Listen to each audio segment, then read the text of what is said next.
Topic of discussion today will be thermal detectors. As I have said right at the outset, there are two broad types of photodetectors, thermal detectors and quantum detectors. Thermal detectors have certain specific advantages.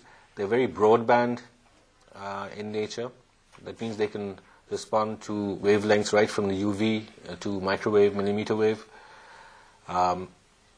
They're less expensive. They're quite rugged. And in general, they don't need cooling. So these are some of the main advantages of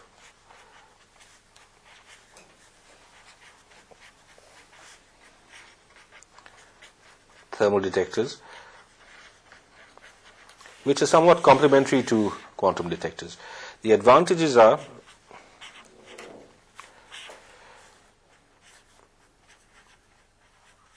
the very broadband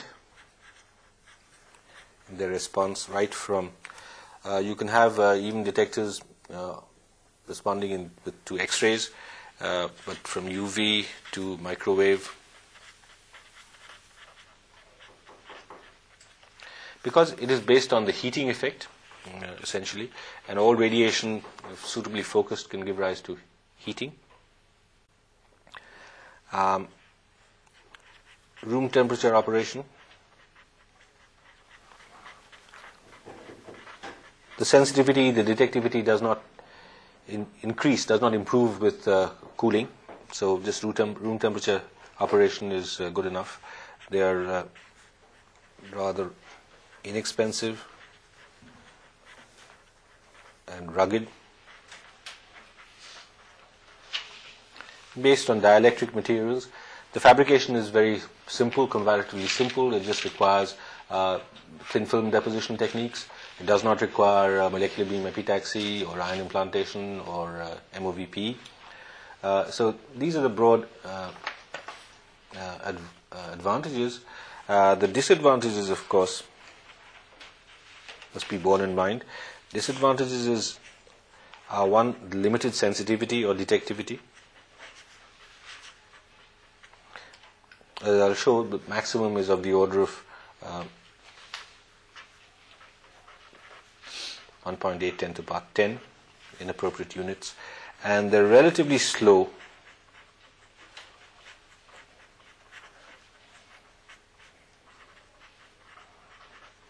The response could be from seconds to at best microseconds or nanoseconds. Again, there is a trade-off between sensitivity and speed. If you have very high detectivity, then the response is slow. If you have you can get response even down to sort of 30 nanoseconds, but then the detectivity will not be that large. Now, as I said in the introduction, there are three broad classes of thermal detectors. They are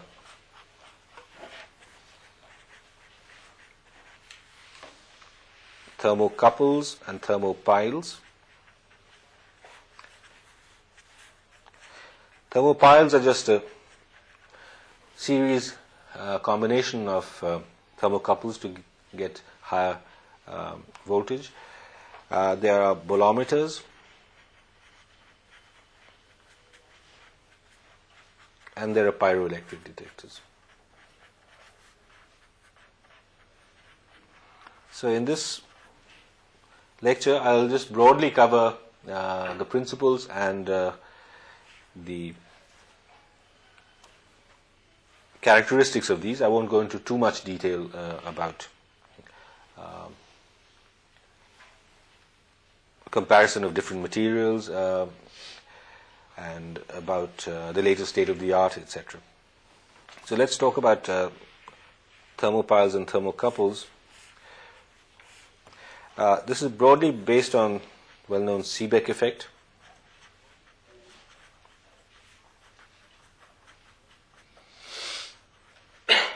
If you have a junction between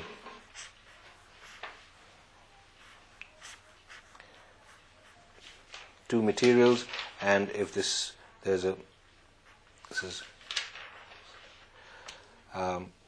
heated Then there is a thermoelectric voltage that is developed at this junction, which depends upon the difference of work functions, and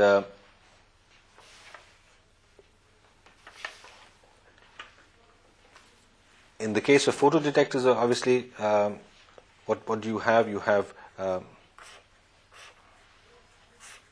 say, a light beam focused on this hot junction. So this junction is heated up due to the incident light, and this change in temperature, this heating up of this junction, is measured with reference to a reference junction, which is kept at a standard temperature, constant temperature. Now, this effect itself can be quite sensitive. It can give rise to responsivities of the order of 5 to 25 volts per watt.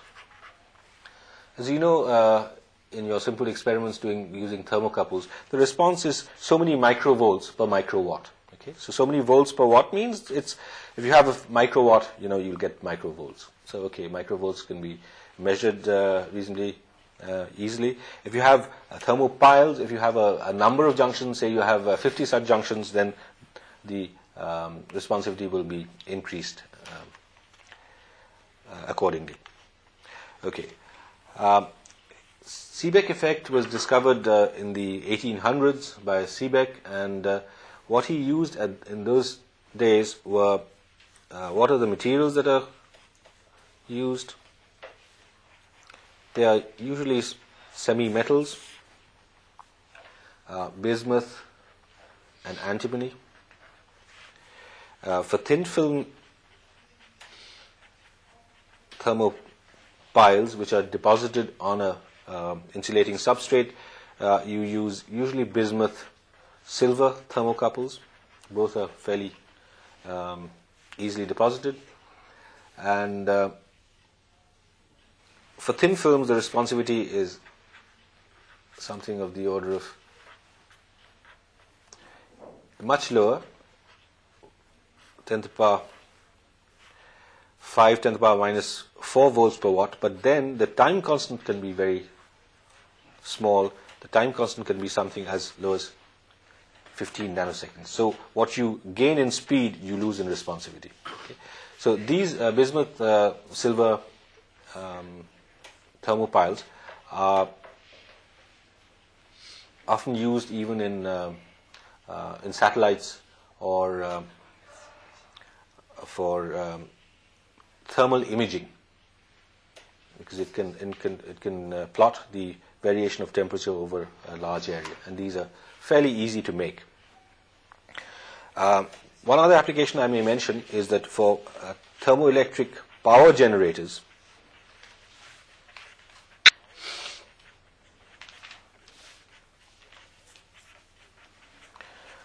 for photoelectric detectors, all that you need is to detect the voltage.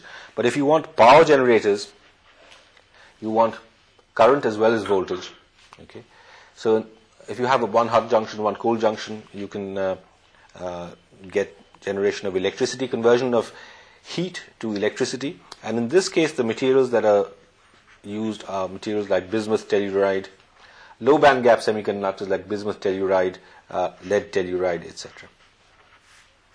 And okay, these work at relatively low temperatures of the order of a few hundred degrees centigrade. The other class of materials are silicon germanium. Silicon germanium alloys. These work typically at about at say 800 degrees centigrade. These work around about say 400-500 degrees centigrade. These are essentially Carnot cycle generators. So the efficiency is dependent upon, overall efficiency is T2 minus T1 by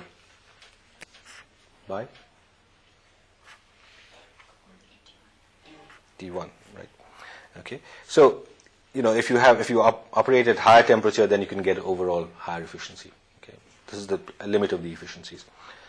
So these are sometimes used even in space because they are very rugged. And nothing can go wrong with them. There are no PN junctions, nothing at all.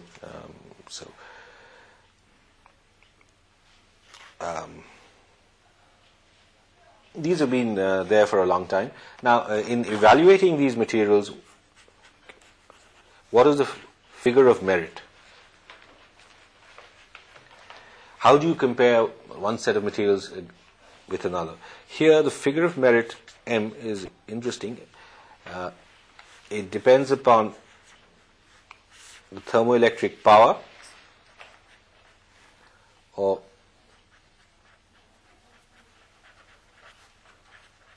of the material. Obviously, this has to be large, over K into rho to the power half. And you can quite easily imagine that K is the thermal conductivity,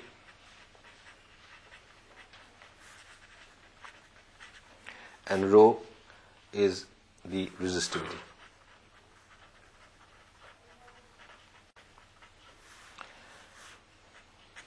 So for a good material, some of these requirements are contradictory in the sense you want a high thermal power, but you want a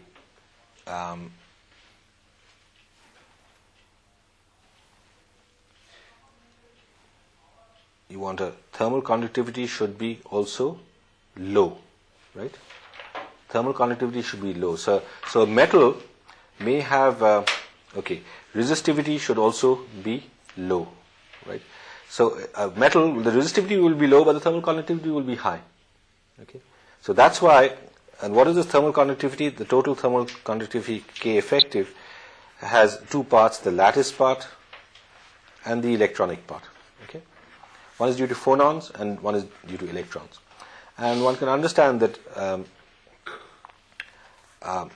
this electronic part is very high for metals. Okay. So you don't want a metal. You don't want, because then this resistivity will be extremely small, 10 bar minus. But in order to reduce this, we take heavy elements like those containing bismuth, tellurium, etc., etc. Okay, high M.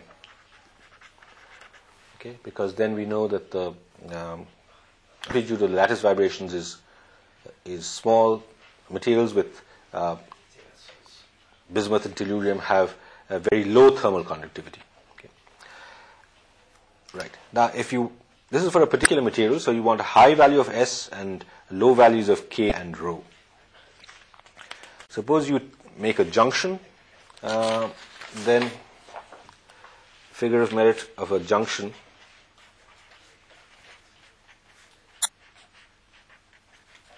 between two materials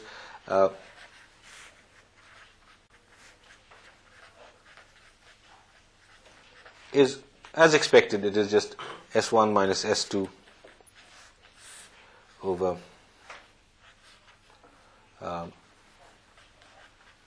K1 rho 1 to the power half minus K2 rho 2 to the power half.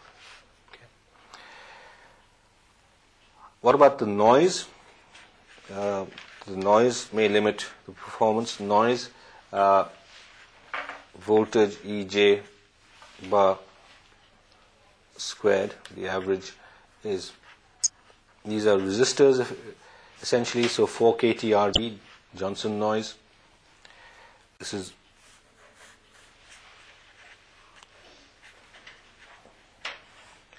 and there is an additional component of noise due to temperature fluctuations. So after all, it's a thermal detector, and temperature fluctuations will give rise to a component of noise, ETH bar squared, which is S squared.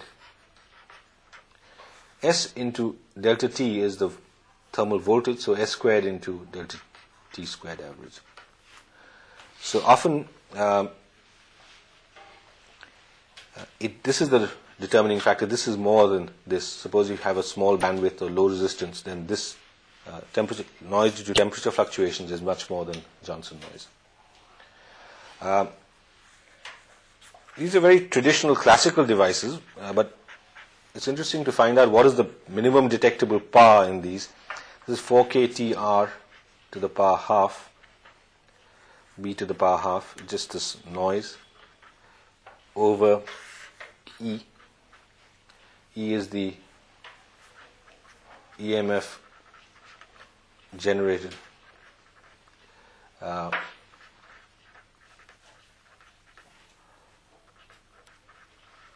over the power received, and it turns out that this is P minimum. If you put in these values, it is for thin films it can be something like 4 into 10 to the power minus 6 microwatts. Okay. So 10 to the power minus 6, this is picowatts. So you can actually detect if the material is very thin, then the thermal capacity is very small, so you can get down to values of the order of picowatts. And what about the values of D star? D star are typically experimentally 10 to the power 9 centimeter hertz to the power half to the watt at 300K. Okay. So this is one order of magnitude less than the ideal. Okay. Right. Now, if you come to the next class of detectors, bolometer.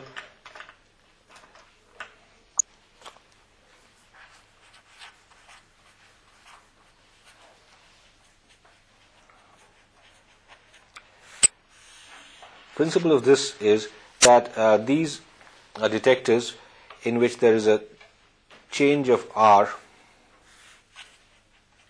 resistance changes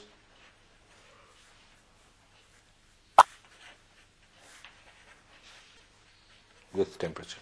Okay. Obviously, there are different types of materials that show this.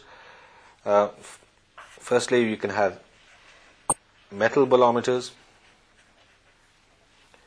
metals using stable standard materials like platinum, nickel, bismuth, or antimony. But as you know, the change of resistance of metal with temperature is rather small. You have positive temperature coefficient of resistance of these, and for these, D star values are of the order of about 10 to the power 8, the appropriate units. Normally, you would like to get a material which has higher temperature coefficient of resistance, and obviously choice is oxide semiconductors.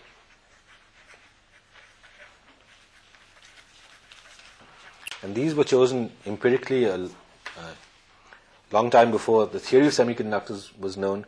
And here, usually one takes oxides.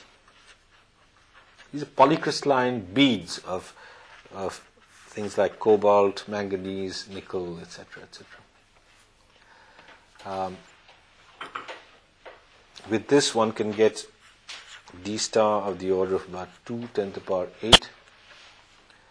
Responsivity can be reasonably high, 350 volts per watt, and time constant can be of the order of 6 milliseconds. There's always a trade-off. If you reduce this, you can get much faster response. Okay. So it depends upon whether it's a bulk material or a thin film material. A thin film material will have much faster response.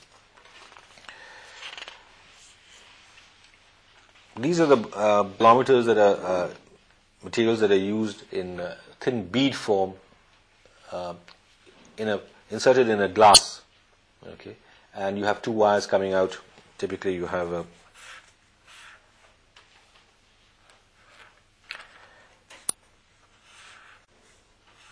okay. This is inserted wherever you want to measure the temperature, and you just measure the change in resistance. Okay, and of course there is a what is the value of resistance that you want? Obviously the value of resistance should not be too small, should not be too large. Okay, so intermediate range. By choosing the material and the geometry, you want something of the order of ohms to kilo ohms, etc. Okay. There are other class of materials that show sharp changes in resistance with temperature, and what better than superconductors? Okay. At the transition temperature, okay, you have a sharp change of resistance with temperature, and suppose you have a superconductor kept at just at the transition temperature. Okay, then of course it's a photodetector. So what do you want? You want a sample.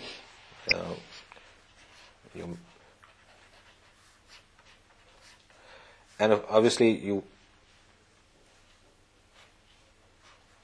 so again, thermal heating effect, you want light coming in, okay, and the absorption of light in this is going to change the temperature around this, and you can detect this sharp change in resistance. So earlier thin film tin was used, and for this the noise equivalent power was something of the order of 10 to the power minus 9. With the advent of high TC materials, obviously, then this transition temperature is obviously at much higher, 77 to 100, 120, and you would think that it may be useful, but it turns out that even with this high TC, the detectivity is not so far reported, is only of the order of 1.6 10 to the power 8, so it's not very high. One of the basic limitations, of course, is that this superconducting bolometer has to be kept near the transition temperature. Okay, so it makes it rather unwieldy. You have to keep it at 77 K or 100 K, and only at that temperature is it very sharp. So it's not a very practical device as such. And as I'll show, this D star is not very high. You can have pyroelectric detectors which have higher D star values.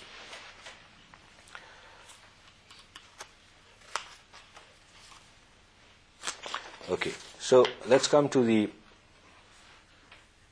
third class, pyroelectric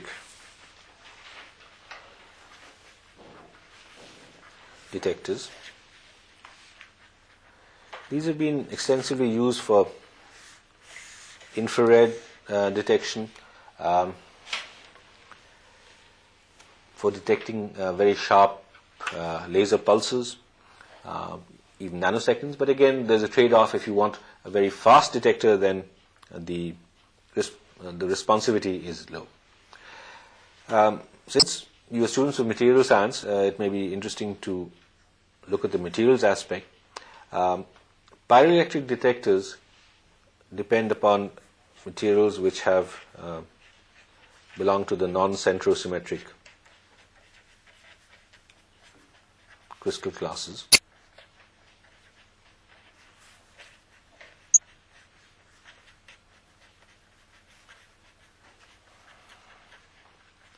Out of the 32 crystal classes, 21 are piezoelectric, and of these 21, 10 are pyroelectric. So from the crystal class itself, you can say whether the material is going to be pyroelectric or not. Okay. And obviously, materials like silicon, germanium, diamond, etc. are not going to be pyroelectric. Even things like sodium chloride, potassium chloride, they are not going to be pyroelectric because they belong to the cubic crystal classes. On the other hand, if you have materials even like cadmium sulfide, cadmium selenide or zinc oxide, okay, zinc sulfide. They can be pyroelectric under certain conditions. What is the condition under which these are pyroelectric?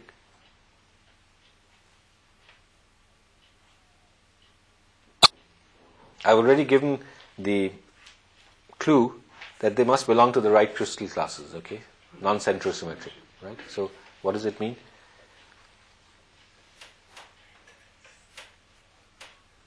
These so these are either zinc blende or woodside. Right, these are either zinc blende or woodside. So which classes would be pyroelectric? Woodside. Yeah, so only woodside structure. If the common zinc blende classification will be piezoelectric but not pyroelectric.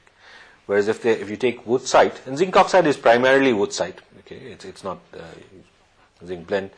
So woodside modifications of these are all pyroelectric. Okay. However, again, there's a figure of merit, and we'll see what it depends upon. The more common pyroelectric materials are ferroelectrics like lithium niobate, lithium tantalate, triglycine sulfate, or triglycine selenate. These are ferroelectric. And if you remember the relation between ferroelectrics and pyroelectrics, all ferroelectrics are pyroelectric, but not all pyroelectrics are ferroelectric. Right? What is a pyroelectric material? That if you have a crystal and if you just change the temperature by delta T, it is not a temperature gradient as in the case of a thermoelectric effect. You change the temperature itself, and as a result one side of the crystal will become, say, positive and the other becomes negative, okay, and you get a change in polarization. So the pyroelectric coefficient PS is just delta PS, change in polarization over change in temperature.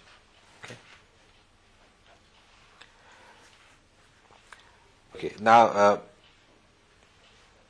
all these materials are pyroelectric. However, a ferroelectric material will, if you remember, the ferroelectric material will show this sort of behavior versus voltage or field. Okay. Right? This is reversible polarization. Right? Whereas a non-ferroelectric material will show obviously this sort of.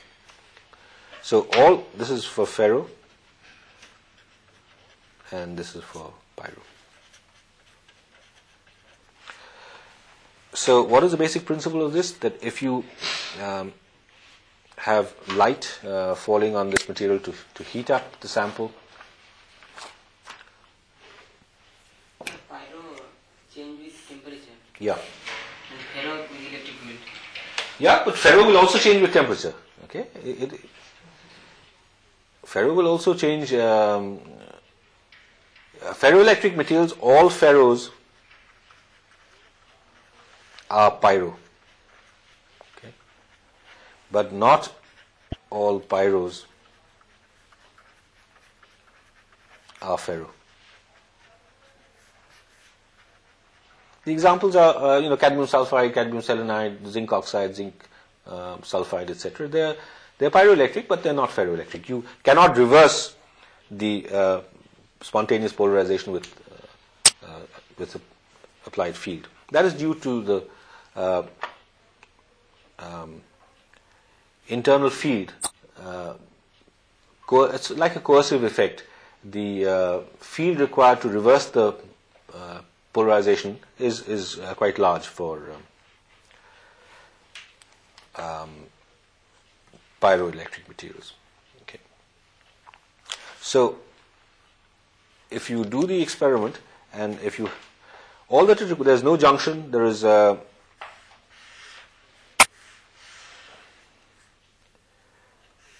it's a small single crystal of a material with electrodes on both sides. Okay, typically you will have a material with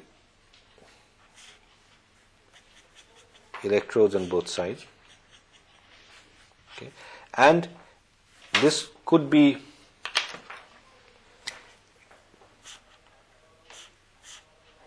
coated black, okay, to increase the optical absorption. Okay.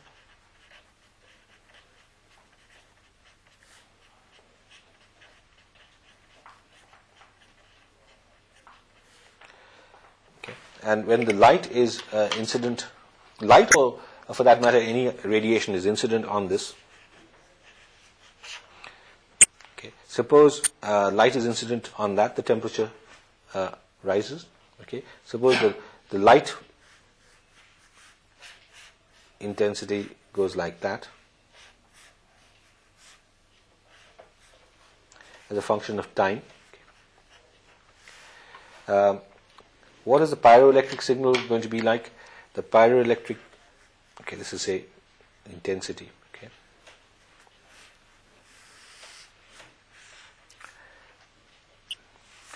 The current is not going to exactly follow the waveform because it depends upon the change of temperature with time. Right? Suppose I just work it out. The current is equal to dq dt. Q is nothing but polarization per unit area into the area. Okay, PS into A by dt. A dps dt, and this we can write out as dps d temperature and d temperature with time, right?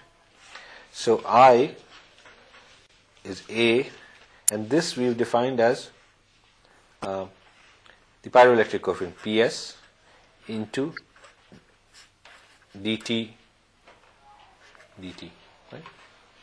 So if we look at this, if the light falls in the way of pulses, then how does the temperature profile? Temperature starts in, obviously it will go something like this. Okay.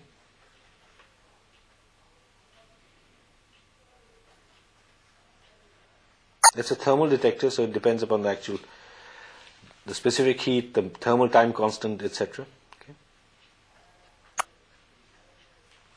Okay, and this is temperature, okay, as a function of time. And if you take the slope of that, then how would it? The slope is large there, positive. Okay, so you get a spike there, and then when there's no change in temperature, it's constant. And here, this is a negative slope, so you get a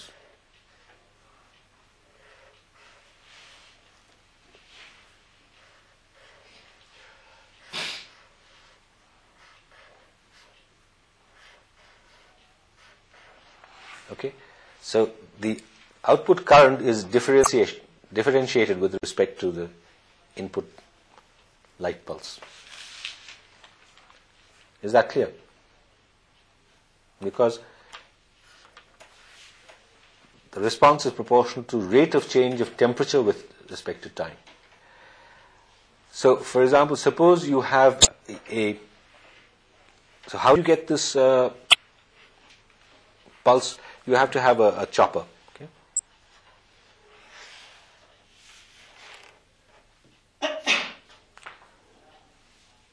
You have to have a sort of a light chopper which is interrupting the light and giving you pulses. Suppose you don't have a chopper, suppose you just have continuous light on the sample, then what will happen?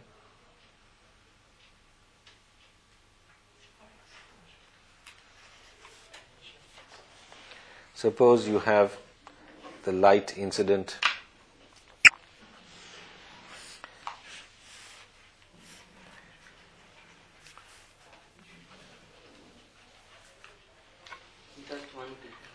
yeah, then there'll be no response. Okay, you just get this and finished. Okay. So this is a slightly peculiar detector in that it responds when the material reaches a particular temperature, polarization is constant, right? And so there is no signal. So integral with this pyroelectric detector, you have to have a chopper.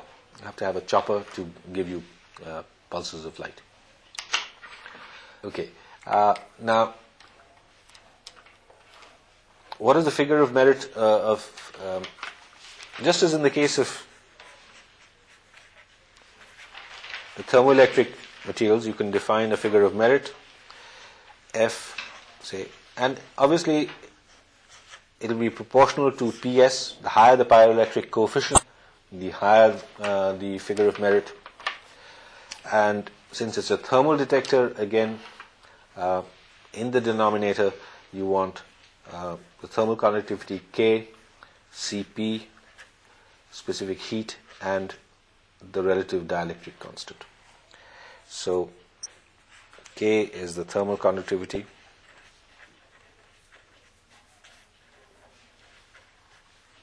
Cp is the specific heat,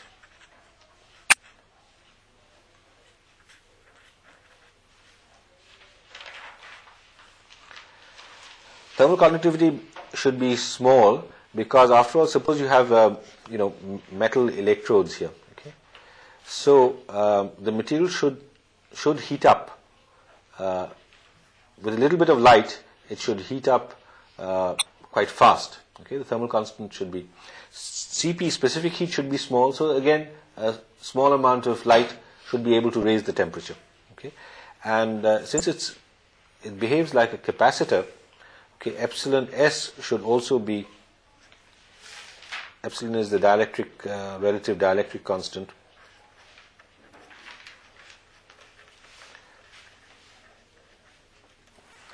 which should also be small. Again, these requirements are rather contradictory. Some materials with high PS will have high epsilon S. Ferroelectrics. Okay, ferroelectric will have high PS with high epsilon S. So the figure of merit of these materials is not all that large. To give you a brief comparison again of the figures of merits of these materials,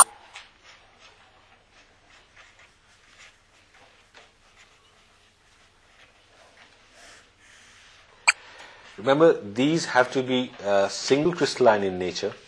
Okay, you cannot have a polycrystalline random because these dipoles, they develop across individual grains, so they have to be single crystal with particular orientation. And if we make a table of the figure of merits, let's say PS is one of the important. PS, the units are coulomb per centimeter squared per degree centigrade, okay, into 10 to the power 8. Epsilon S, Cp, and suppose we write the ratio PS by Cp into epsilon S. Okay. The most widely used materials is triglycine sulfate. PS is 4, epsilon is 35, this is 2.5, and the figure of merit turns out to be very large, 5165. Lithium tantalate, which is similar to lithium niobate, has 1.9. This is a high temperature material with high melting point. It's very stable, unlike triglycine sulfate, which is water soluble. You can grow large crystals, but these are rather unstable in the ambient. 3.19 and 1470. Strontium barium niobate,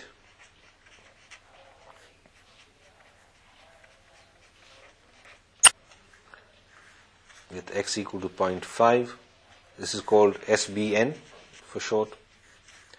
This was shown in Bell Labs to have very fast response. This is a high value of PS, higher than triglycine sulfate. There was a lot of research in the 70s to try and get materials, artificial materials. This was a naturally known material, triglycine sulfate. People were trying to get material with higher PS, so they came up with strontium barium niobate, but unfortunately it's ferroelectric material, so this is 400 epsilon s is 400, this is 2.34, and the figure of merit is not as high as triglycine sulfate. And another class of materials that I have not talked about are polymer films, polyvinyl fluoride.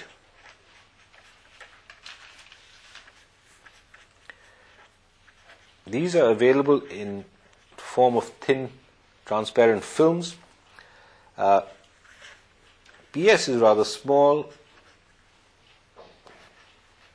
but these are also small, so the figure of merit is reasonable, as 120. There's another class of materials called polyvinylidene fluoride.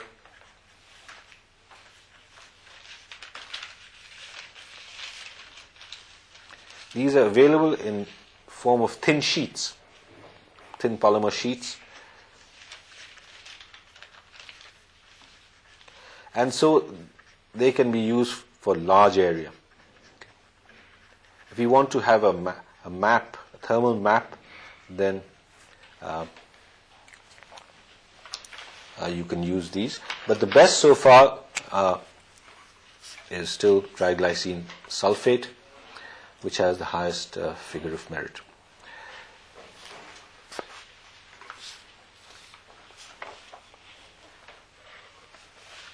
The applications, I may just, before going into the equivalent circuits, etc., the applications are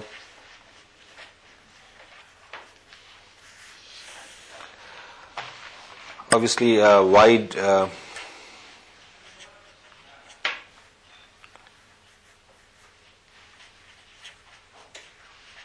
wideband thermal mapping.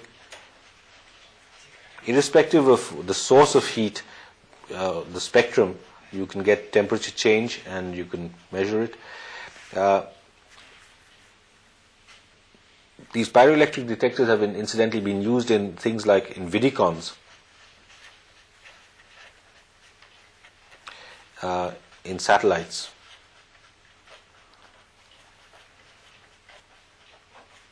For thermal mapping of the ground. The great advantage is that there's no cooling required, and they're quite rugged, and you can get large areas using these polyvinylide films. So I've talked about the figure of merit.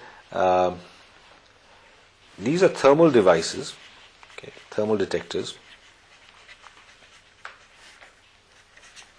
So the response depends upon the thermal time constants, and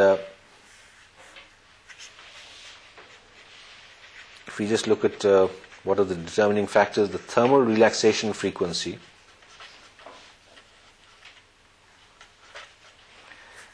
FTH is G by H, where G is the thermal conduction,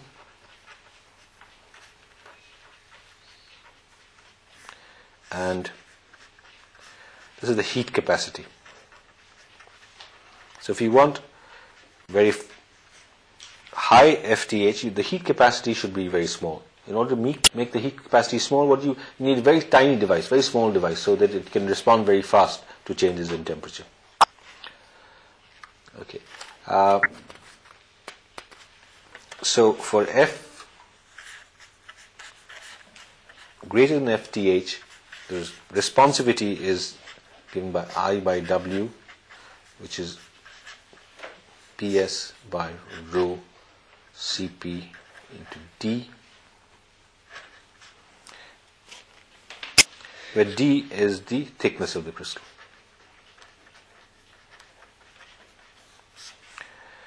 So these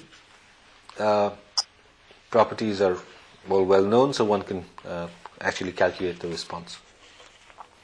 Now, this device, which is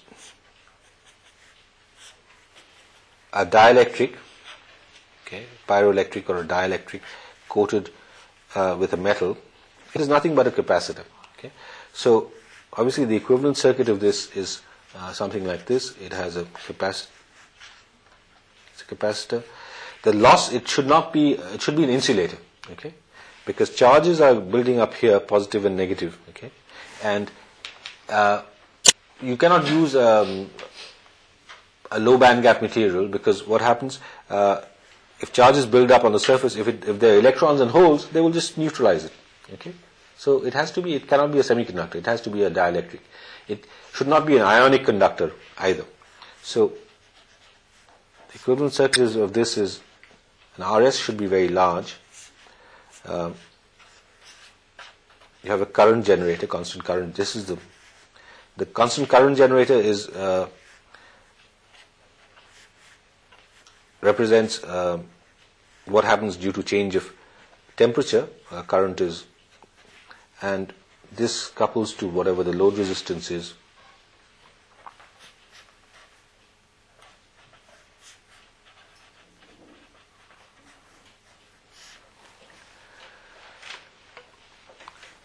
So this is a high resistance, high impedance device, so it has to be appropriately matched with the load. And if you look at the voltage responsivity, RV is VF, the voltage developed across the power, W, which one can, okay, sorry, this is PS over rho CPD as before. But now if you want to study it as a function of frequency, then this is multiplied by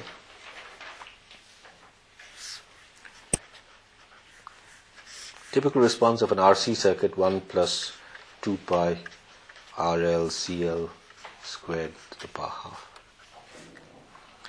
That is due to this load resistance.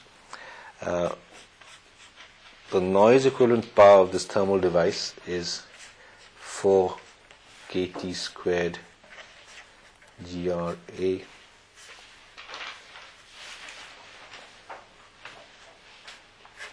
watts per, and the specific detectivity is just A to the power half. A is the area over the noise equivalent power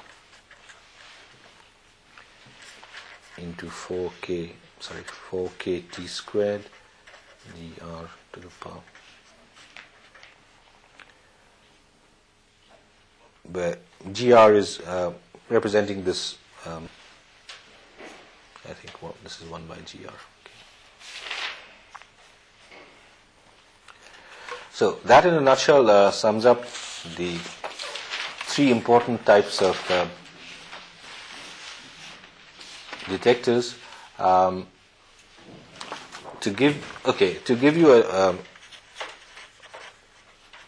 idea of what are the actual figures for the pyroelectric detectors, NEP thermal is typically 5.5 10 to the power minus 11 A to the power half. Detectivities maximum ideal, okay, this is the ideal maximum is 1.8 10 to the power 10. If you remember last lecture, I derived that this is the maximum value. This is the upper limit, and if one actually plots this as a function of what is it that is, this is ideal 10 to the power 10 in the appropriate units, and this is frequency.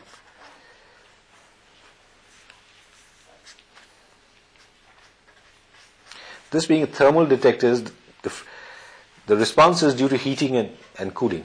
Okay, so it's only when the temperature changes. Therefore, this frequency axis is 1 hertz, 10 hertz, 100 hertz, 1 kilohertz. So this is much smaller than quantum detectors, where there we are talking about megahertz.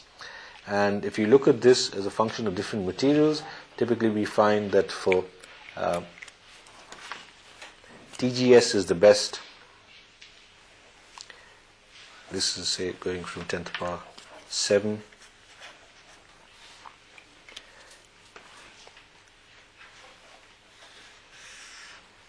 This is for Tg triglycine sulfate. Lithium tantalate is somewhere here.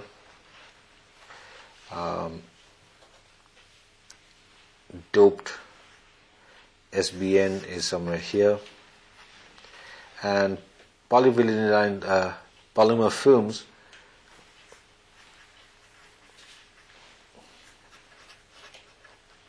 are somewhere there. The responsivity is lower, but you can have them in large area form. So this sort of gives you an overall appreciation of what is the detectivity versus the frequency response of these pyroelectric detectors. In the next lecture, I'll go on to quantum detectors.